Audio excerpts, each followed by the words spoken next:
Mancini é garantido pela direção do Grêmio mesmo em caso de derrota para o Bragantino. Nem Guardiola salvaria o tricolor.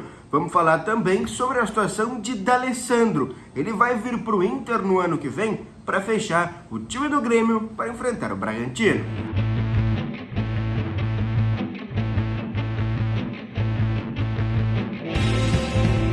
Fala pessoal, para quem não me conhece, eu sou Pedro Oliveira, estou substituindo a Esther aqui no Últimas da Dupla desta terça-feira, porque tem vários assuntos importantes para a gente falar com vocês. Primeiro, eu quero falar sobre Mancini, obviamente um técnico que está muito pressionado por conta da situação do tricolor. Ele tem 7 jogos, 5 derrotas e apenas 2 vitórias. Eu fui conversar com um dirigente do Grêmio ainda ontem, na segunda-feira, perguntando para ele se o Grêmio perdesse para o Bragantino, o Mancini seria demitido. Ele disse não, e foi bem categórico. Nem o Guardiola salvaria o tricolor. A gente vai com o Mancini até o final. Ele até brincou.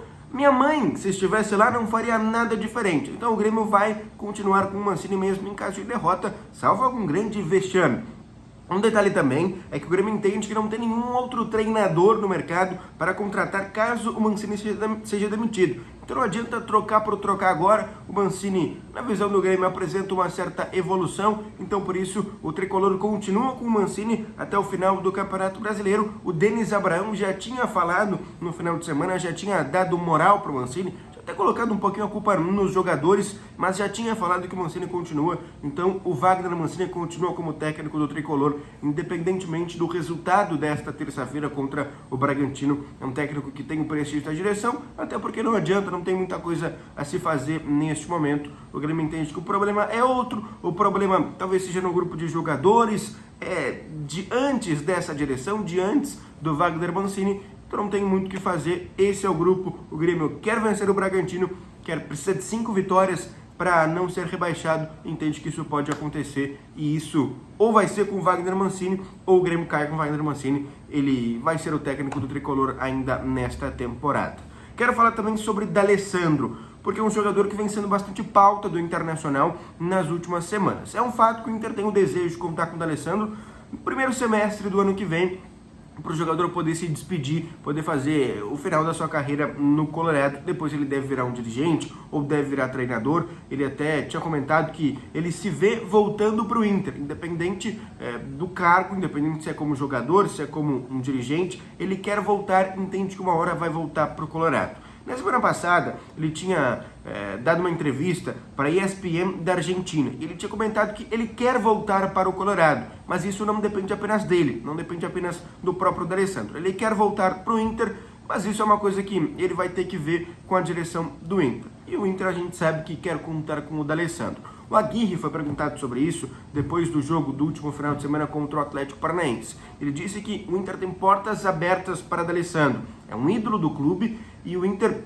gostaria de contar com esse jogador. O próprio Aguirre já treinou o D'Alessandro em 2015, quando o Inter chegou na semifinal da Libertadores. O D'Alessandro estava no time e o Aguirre era o treinador. Os dois têm uma boa relação. O Aguirre tem uma boa relação com o D'Alessandro, até porque falam a mesma língua também. Mas o Inter tem portas abertas para o D'Alessandro. Nesse momento é uma grande tendência que o D'Alessandro venha jogar aqui em 2022. Pelo menos faça algumas partidas. Não sei se vai jogar de fato, vai jogar quarta e domingo, mas ele deve fazer algumas partidas, deve voltar para o Internacional em 2022. Aí já encerra a sua carreira e já fica aqui em Porto Alegre. Ele vai morar em Porto Alegre depois que encerrar a sua carreira. Ele tem filhos aqui, tem família aqui. Ele gosta muito da cidade, se sente um cidadão de Porto Alegre. Então por isso o Dali tem portas abertas para o Internacional e é de fato uma grande tendência que este jogador esteja no Colorado na próxima temporada. Quero falar também com você sobre o time do Grêmio que vai enfrentar o Bragantino nesta terça-feira pelo Campeonato Brasileiro. Relembrando, o Grêmio precisa de 5 vitórias em 7 jogos ou 4 vitórias e 3 empates para não ser rebaixado. Precisa de 15 pontos para não ser rebaixado e chegar aos 44 pontos. O Grêmio não deve ter grandes mudanças, pelo menos de ordem técnica ou tática. O Mancini deve mudar, salvo apenas alguma lesão. Por quê? O Kahneman sentiu dores no quadril antes do último jogo contra o América. Ele nem jogou. O Juan saiu com desgaste físico. Então, Primeiro, a tendência é que jogue o Kahneman. Depois, se não jogar o Kahneman, pode jogar o Juan. Se não jogar nenhum dos dois, aí entra ou Paulo Miranda ou o Rodrigues na zaga do Grêmio. O Lucas Silva também saiu com um desgaste físico, mas a tendência é que o Lucas Silva seja titular no time do Grêmio. Caso o Lucas Silva não jogue, aí vai entrar o Thiago Santos. No meio de campo, o Douglas Costa continua fora com uma lesão muscular. E na lateral direita existe uma grande dúvida. Ou joga Wanderson, ou o Wanderson ganha uma sequência, ou volta o Rafinha a ser titular. O time do Grêmio para enfrentar hoje o Bragantino às 6 horas da tarde. Breno é o goleiro, na lateral direita a dúvida, ou joga Rafinha ou joga Wanderson, e a dupla de zaga, tendência que seja Kahneman e Jeromel. Na lateral esquerda o Bruno Cortes. A dupla de volantes com Sarará e Lucas Silva, mais à frente o Elias por um lado, o Ferreira pelo outro, e o Alisson centralizado, com o Diego Souza no comando de ataque. Esse é o time do Tricolor para enfrentar o Bragantino nesta terça-feira pelo Campeonato Brasileiro. O Grêmio que quer vencer, entende que vai vencer, é uma situação de vida ou morte para o Tricolor. Te inscreve no canal, dá aquela força, te inscreve aqui no canal do Esporte Band RS, deixa o teu like, aquele joinha no vídeo. Tua opinião, teu comentário aqui embaixo que é muito importante também para a gente trocar aquela ideia. Um abraço, até o próximo vídeo.